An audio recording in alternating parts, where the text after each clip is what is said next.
Yo, what is up, everybody out there in YouTube land? I am Johnny Hardcore, and this is the Monster Core arcade basement level. Doing this video just to show you all what my next move is in the basement arcade. As those games are hooked up to the light switch. When you open the door, you put the light on, all these games come on. Makes it easy, but it's also a little bit annoying. I don't know if I'm going to shut it off or leave it on, but maybe we'll leave it on for a little while. And if it gets too annoying, then I'm going to shut it off. Because I do have to concentrate. Like Daniel-san has to. Like Mr. Miyagi always says, concentrate, Daniel-san. That might be a little bit better on the eye. I don't know, can't really tell. So anyway, we are 100% bombed in this basement with video games,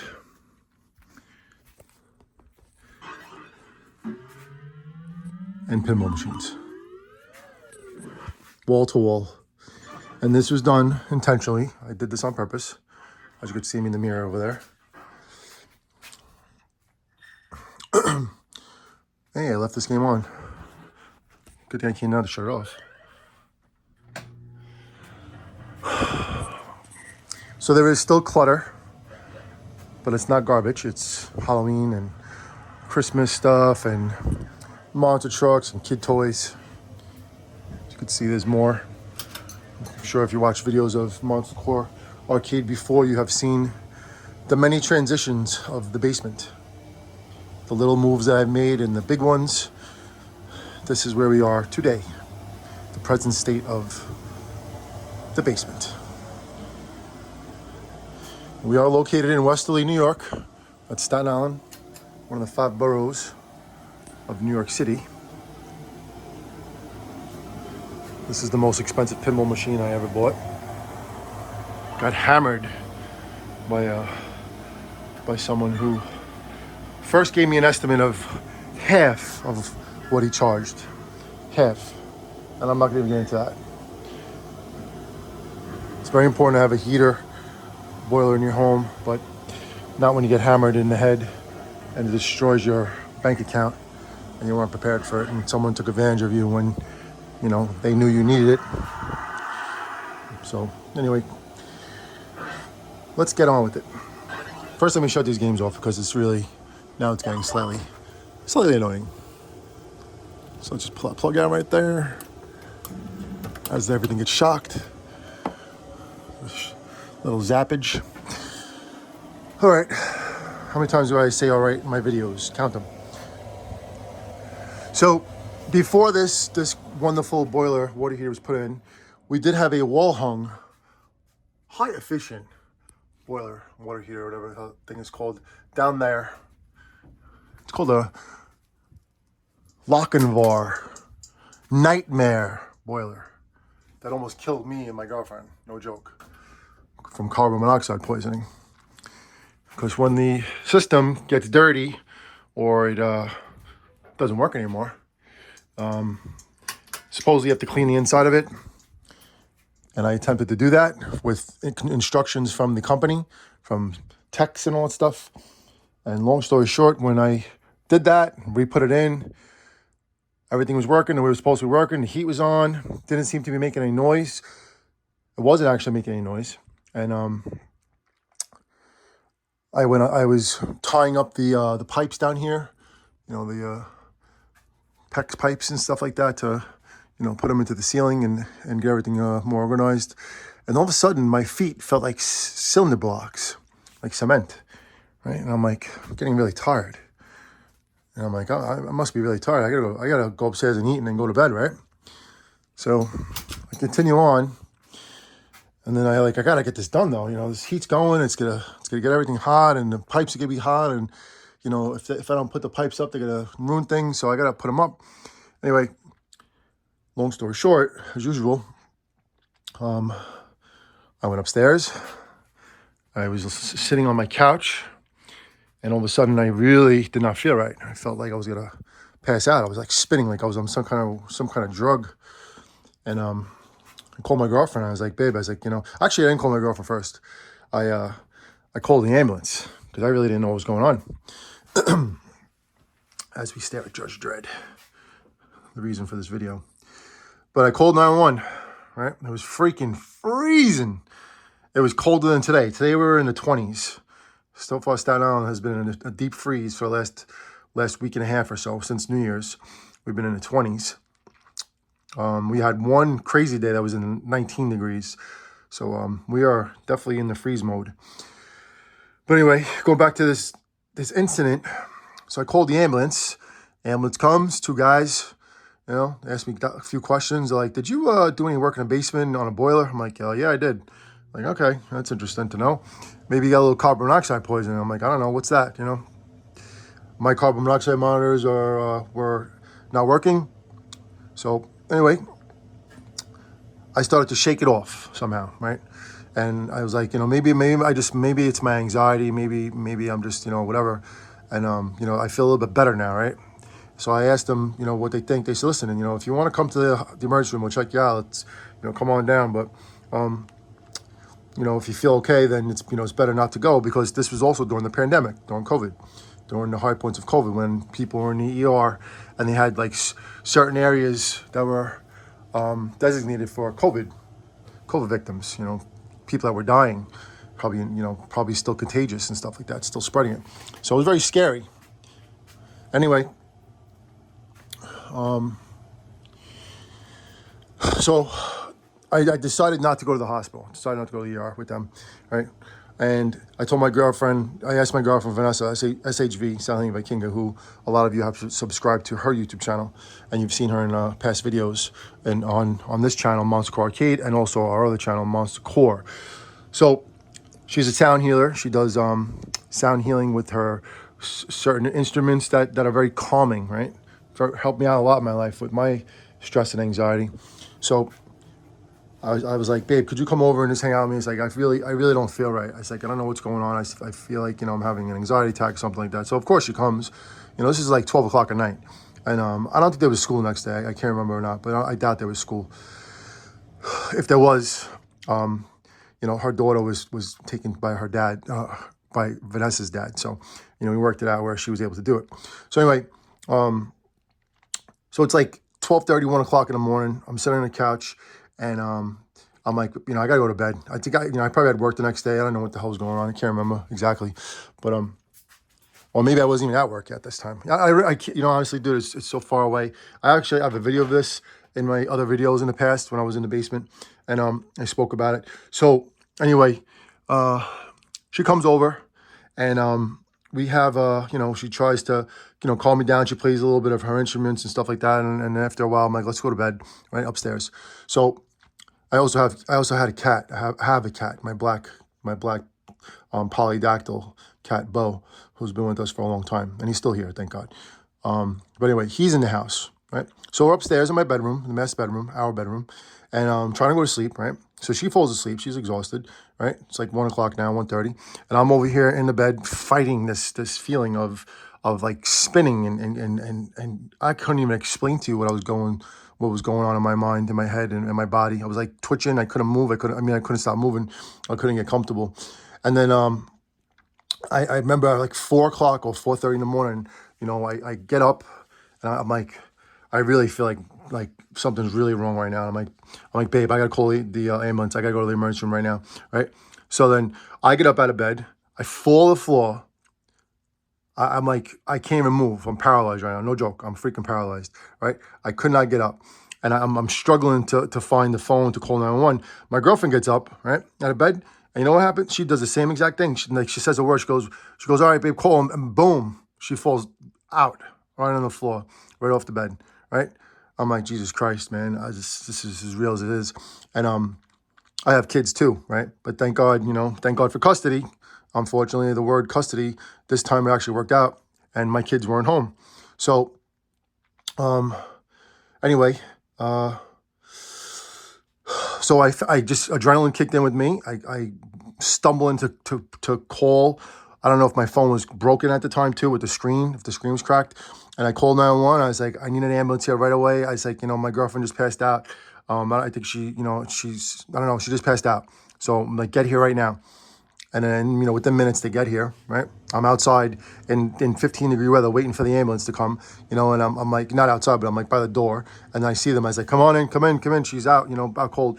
And I had to get her dressed, and she's like, she's a tall girl too. And I'm over here, almost paralyzed myself. And I'm struggling to get her dressed and, trying to figure things out myself. And I'm like, I got her dressed and I laid her on the couch. She was still breathing. But, she was out conscious, out cold, man. Really fucking, sorry for cursing, but really nuts. And so then I'm like, they I don't even know if they woke her up. I think they got her to get up. And then I said, just take her, go, take her to the emergency room, right? And then, I guess she got the monoxide on and she woke up. And, they got her to the emergency room. And then I'm like, I need to go too. I was like, I'm feeling the same thing. They're like, we can't take both of you. We can't take both of you in the ambulance, because of COVID. I'm like, you gotta be freaking kidding me. I'm over here dying right now. No joke. I'm like in a state of mind that is just a state of condition, or whatever you want to call it, that is just off the wall. I can't even explain to you. And so I'm over here now waiting, right? And because my mind is all lost and stuff, I lock myself out of the house. Yep. It's 15 degrees out, 10 degrees out, lock myself out of the house. I'm not really dressed, And thank God I have my truck keys, right? So I think I had my truck keys. Well, I left my truck open, and I'm in the truck now. I don't even think I left it. I don't actually. You know what? If I remember correctly, the truck was not on because I didn't have my keys. Usually, my keys are attached to my house keys. My truck keys are attached to my house keys, so I did not have my keys. So I'm sitting in the freaking truck right now with no keys, and I'm like, this is I don't know what to do right now. But I had my phone. And then the ambulance came within like another 5 or 10 minutes, thank God. And then, I'm over here freezing, shivering and stuff like that. But maybe it was for a good thing because it maybe cleaned me out, maybe cleaned my system out a little bit so I can shake off what was going on. But they took me right away. They put the oxygen on me. They had the oxygen on Vanessa. I called her when I was in the hospital. I saw her. I went up to her, see what was going on. It was a crazy process for a while. And then of course we have the oxygen. We actually, the oxygen masks were our face masks. Because at that time everybody's wearing a face mask, so that's the only way we were able to get cleaned out from all this carbon monoxide stuff. So within an hour or so, I don't know how really the exact time frame it was, but within a certain amount of time, the doctor says to her that you're okay, you could be released. There's nothing, we don't see anything wrong with you. And then she texts me this, right? And she's in a separate bed away from me, and I'm in a separate area. And I'm talking to her. I was like, Vanessa, get out of here. You can't be released. You just passed out. There's something wrong, And then one other doctor came over to me, and he asked me, or she asked me, they say, they were asking me again about the basement. Say, were you working on a boiler or something? I'm like, yeah. They said, okay, so you might have had carbon monoxide, like did any carbon monoxide meter go off, blah blah blah, alarm go off. I'm like, nothing went off. So, and they're like, okay. So then they do some more research. They took blood. They did whatever they had to do. X-rays and this and that. I don't think X-rays were necessary, but they did some stuff. And then they found out that we both had bad carbon monoxide poisoning. She had like a certain percent, which wasn't as bad as mine. Mine was crazy percentage of carbon monoxide poisoning. So, we both had to stay in the hospital, in the ER then. We were sitting together now, and we had the oxygen masks on for hours, cleaning us out, giving us, fresh air. And, it was off, couldn't even explain to you the feelings that was going on right now. I was so afraid, I'm afraid like then there's something really wrong with me. This carbon monoxide, am I gonna shake this off? Then doctors are coming and keep checking and stuff like that. And then one was like saying to me, like, you might have to, go to another hospital, like in the Bronx, and go into a chamber, go into like an oxygen chamber to get cleaned out. I'm like, I was like, I don't know what to tell you. I don't know anything. You guys are in control here. I'm just a patient right now. I don't know what to do. So hours went by, half a day went by, right? I mean, Vanessa and I are in these beds in the ER. It's COVID, and I believe that there was also a highway officer that was struck and killed in a car chase or something like that in another room. I can't remember exactly, but I think that's what happened too. So there was a bunch of police officers there, like Harry police officers, and it was really you saw how they all gathered, and I think they said a prayer with a chapel or something like that. It was really a real surreal moment going on there at this time, and my girlfriend and I almost died, especially me. So anyway, time went by, the day went by, and it's getting closer and closer to evening now. And, we both obviously had enough of being in this ER, especially during COVID. Both, afraid about getting COVID from this place and stuff like that. The risk of that was very high as well in our state of world, the present state of the world. So, anyway, it got to the point where they were saying, Vanessa could be released, but me, I should stay, but go transfer to, another area like urgent care or something like that. I don't know, not urgent care, but, whatever the right word was, intensive care or something like that, and stay and keep the oxygen mask on me and stuff like that, stay on the oxygen. And then they're like, but that's in the COVID area. That's in the COVID treatment section. I'm like, get out of here. I'm not going in there. Are you kidding me? Double jeopardy now? I'm like, I'd rather just deal with one than two, no way. So I made a choice, and I'm like, listen, I they said something about the I don't know what exactly it came out of, but they said if you want to leave, you could, it's up to you, but we recommend you stay. And then just my instinct, and talking to Vanessa, and she says the same thing. We said, let's just go home, let's just clean out as best we can, and I don't know, whatever. And then that was that. So I know I just went off into some kind of really crazy story. But that's real deal stuff right there. So that's just the story of this awesome boiler system that we have now. So thank God in this time of cold, it's working. It doesn't work on my upstairs that good for some reason. I have to go check it out. But we have 3 zones and it does work. So there's a little story for you. But anyway, getting to the reason why I'm coming on this basement is because Judge Dredd is pretty much sold. Deposit was given. Now it's time to break it down and stand it up and tie it up, secure it, and then move this thing somehow to those stairs over there. And how am I going to do this? I'm not really sure, but I will be done. But what I think is going to happen is possibly a very more or less, it's not such a crazy move of moving every single pinball machine I have, because this is a wide body too. It's a big sucker. But I think that we can get this through here, this little aisle, right, aisle. And if I have to move a couple of these things down there, or maybe even pull the pool table back a couple inches to get it through, I will. And then the other thing that has to be done is move Mr. Slugfest. And see, what's the next move here? It's going to be, I'm kind of not sure. That's why I'm doing a video. I'm trying to figure it out as I talk. But probably Slugfest is going to go back into this area. But the only thing about Slugfest, it sticks out a little bit more than a regular pinball machine. So I have to make a decision where I'm going to put this big boy, because it's a little bit long compared to other pinball machines. Even if it's 2 inches or 3 inches, it takes away when you walk through the area here, because it's very tight. So no matter what, that's the move right now. So I'm going to first off get stuff out from underneath. The pool table is going very soon, probably after this move's made, to give me more space to work with down here. And then I'm going to have to tear this thing down myself and figure out what to do with it. Maybe just sell it, That might be the easiest thing to do. Sell it for a fair price. But it's a nice pool table, It'd be a shame to get rid of it. But a lot of people do sell pool tables, and it is totally not my time to have a pool table. Not even close. And I've offered this to Vanessa's dad, and he just can't even handle his own life and situation right now, so he can't take anything else on. But yeah, the pool table is in the process of being taken out of the basement, and then in its place will be a wraparound couch or 2 couches together, similar to maybe how we have it upstairs. And this way you're going to make this area a nice gaming area for the kids, so they can come down here and hang out with their friends and cousins. And we'll put a nice little, put a good sized screen TV, somewhere in this area. I'm not sure how I'm gonna do it yet still, but yeah, that's the next project, because I need these kids to come down here and enjoy this basement, because believe it or not, with all these pinball machines and pool tables, my two children have grown up a little bit in ways where they're not interested in the basement as much.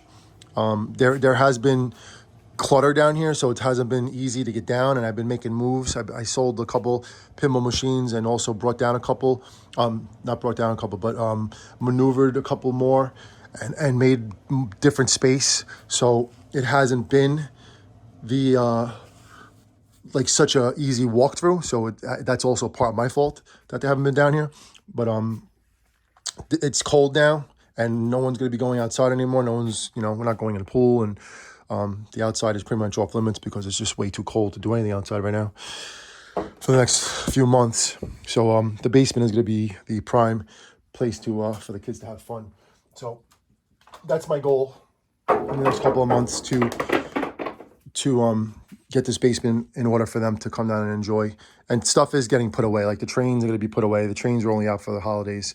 And not funny, but sad. Like already these trains were broke because little kids are playing with them and they dropped them by mistake and freaking, not gonna get into it.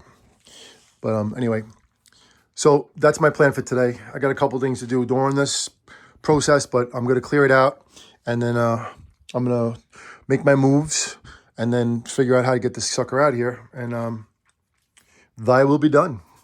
And this will be moving on to someone else that's really gonna appreciate it more than me.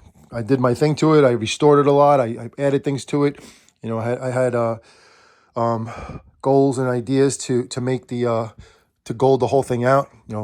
Gold plate it with the gold rails, the gold lockdown bar, the gold legs, even a gold coin door. You could put gold there. Those I forget what they're called, those things, whatever they're called. But there's a lot of cool things you could do this game. There's a lot of cool things you could do with every pinball machine. But that was one of my intentions when I did get this game. I did a lot of gold to it. There's a lot of gold in the playfield, gold posts, gold chrome flippers. There's 4 flippers in this game and a small one too over there. So a lot of things were done. But I just really, as you could see, there's just too many things for me to do. And it's time for it to go to someone else that'll appreciate it and enjoy it. So it's all yours, dude. It's coming. And it's just beautiful game, too. Beautiful shape. There's a couple things you could probably do to it to make it better, but it's in really great shape. Not many scuffs on the side. The artwork looks like it's really nice still, not faded at all. It's been in the basement for probably going on 10 years, I'd say, or more. And there's no fade. There's no sunlight down here, so that's not a problem, an issue. Has an original key, too. So that's like this is not an import either. It's actually a American, because it has the quarters, not the modern, what do they call it, the whatever they call it, denominations. This is a Demolition Man. It's actually I wonder if the coin door is Demolition Man, right? No, it's demolition. It's denominations. So that's something to if you're a new collector and you want to make sure your pinball machine is American, it needs to have the quarter slot, the quarter coin door. But also, people are slick, and they want to pretend it's American, so they'll just change the coin door, and they'll put this coin door on that, and then say, hey, it's American. But then you check the serial number in the back, if they're not that smart, and you can see if it's American, and you can tell you right there. And some of it not some of it, but most of the games on the back have where the country it's from, or inside the playfield, and I'll tell you it's from Argentina, or from France, or Italy, wherever it comes from. So that's my little video. It's not really little, it's pretty long. But I shared some life experience with you, almost near-death experience. And it's time to do my thing. So got to do a few more chores upstairs, and then it's time to get this guy broken down, ready to go, and shipped. So that's the end of the video. Everybody, stay warm, stay safe, take care of yourself, and game hardcore.